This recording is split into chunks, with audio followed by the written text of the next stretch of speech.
علیکم دوستو آج ہم جانیں گے کہ دجالی تنظیم ایلومناتی کیا ہے اور یہ کس طرح پوری دنیا کو اندر ہی اندر کھائے جا رہی ہے اور اس کا خطرناک مشن کیا ہے۔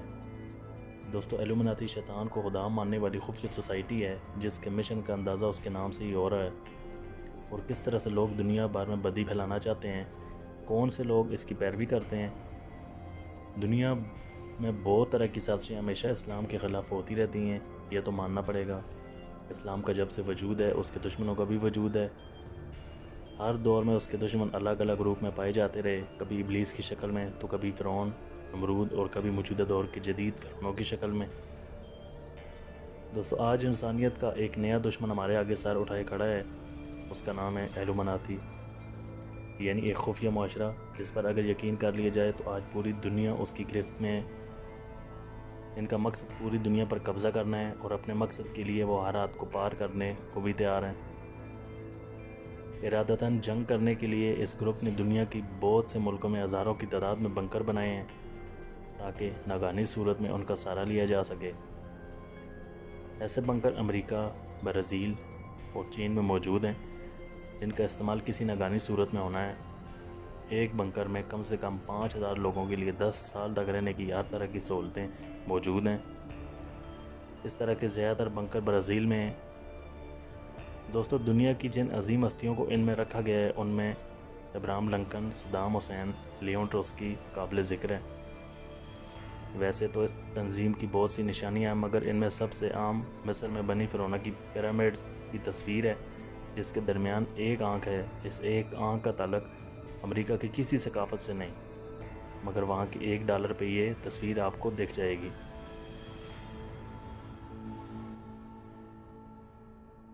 اس کے پیچھے ان کا مقصد پوری دنیا کی معیشت پر قبضہ کرنا ہے۔ آج پوری دنیا کی معیشت امریکی ڈالر کے آس پاس گھومتی نظر آتی ہے۔ Abraham Lincoln, Leon Trotsky, Michael Jackson, Muammar Gaddafi جیسے نہ جانے کتنے ان کے فتنوں کے سر چڑھ گئے۔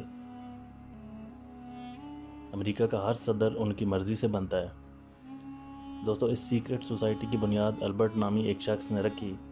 یہ شخص شیطان کو خدا مانتا تھا اور اس کو روشنی کا منبع سمجھتا تھا۔ اس سیکرٹ سوسائٹی کا ماننا ہے کہ لوسیفر ہی حقیقی خدا ہے اور لوسیفر کے پیروکار ہونے کی وجہ سے ان کو سب سے زیادہ معلومات حاصل ہے، اور ان لوگوں کا نظریہ یہ ہے کہ ان کو دنیا پر حکومت کرنے کا حق حاصل ہے۔ ایلومناتی اپنی سیکرٹ سوسائٹی میں کسی کو شامل نہیں کرتے، تاہم بعض لوگ جو کہ پیسہ کمانا چاہتے ہیں یا پھر دنیا بھر میں مشہور ہونا چاہتے ہیں ایلومناتی کے پیروکار بن جاتے ہیں۔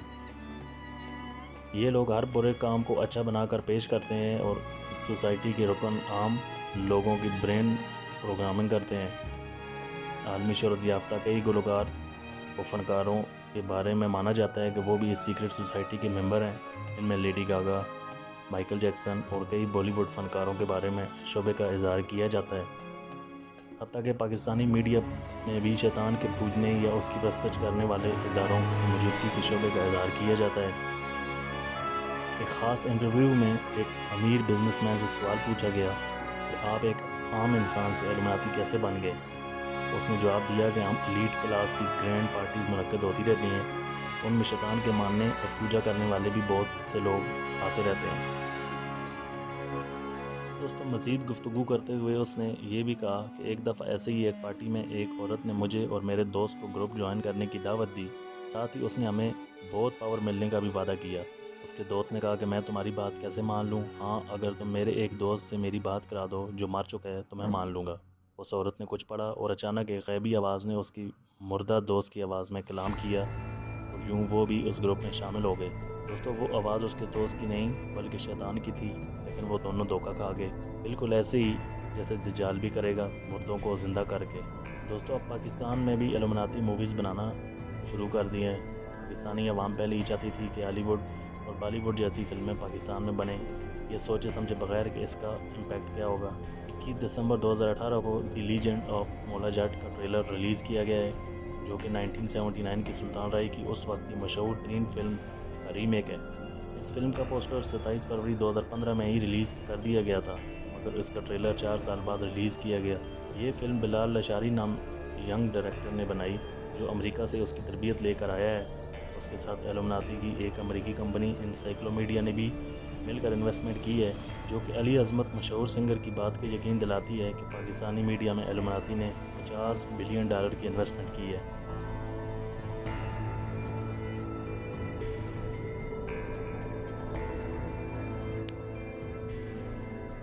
اس وقت علی عظمت کو لوگوں نے پاگل سمجھا تھا کہ جو جی میں آتا ہے اپنی طرف سے بولتا ہے۔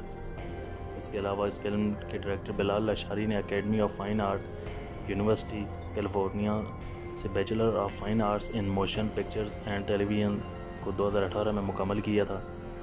وہی کیلیفورنیا جہاں سمندر کے کنارے شیطان کا چرچ بنایا گیا ہے، جسے چرچ آف سیٹن کہتے ہیں، وہی کیلیفورنیا جہاں اکثر اللہ کا عذاب آگ کی صورت میں نازل ہوتا ہے۔ اس معاملے پر ایک حدیث شریف کا مفہوم کچھ یوں ہے کہ نبی کریم صلی اللہ علیہ وسلم مدینہ کے ٹیلوں میں سے ایک ٹیلے پر چڑھے، پھر فرمایا جو کچھ میں دیکھتا ہوں کیا تم دیکھتے ہو؟ تو لوگوں نے کہا نہیں۔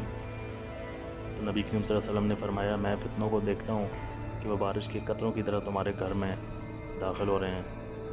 کیا یہ وہی سیٹلائٹ چینلز اور انٹرنیٹ کا فتنہ نہیں لگتا جو آج ہمارے ہر گھر میں سیٹلائٹ اور انٹرنیٹ کی شعاؤں کے ذریعے داخل ہو رہا ہے، اور ہم سب اسے جسٹ انٹرٹینمنٹ کہہ کر اس فتنے کا مکمل طور پر شکار ہوتے جا رہے ہیں۔ اسی طرح کا ایک ٹریلر سوال 700 کروڑ کا نامی ایلومناتی انویسٹڈ فلم کا بھی ریلیز کر دیا گیا ہے، جس میں تو بہت ہی واضح طور پر ایلومناتی کا مصری پیرامڈ پر ایک آنکھ والا نشان ٹریلر میں ہی سر عام دکھایا گیا ہے کہ یہ کس کی فلم ہے۔ مسلمانوں تمہارا ان حرکات پر خاموش تماشائی بنے رہنا ہے ان میں اتنی جرأت پیدا کر رہا ہے کہ یہ لوگ اب سر عام اپنے کام کرتے ہیں اور تم کچھ نہیں کر پاتے۔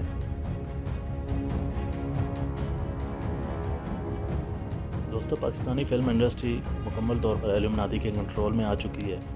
آئے دن فلموں میں گندگی اور بے حیائی پھیلائی جا رہی ہے۔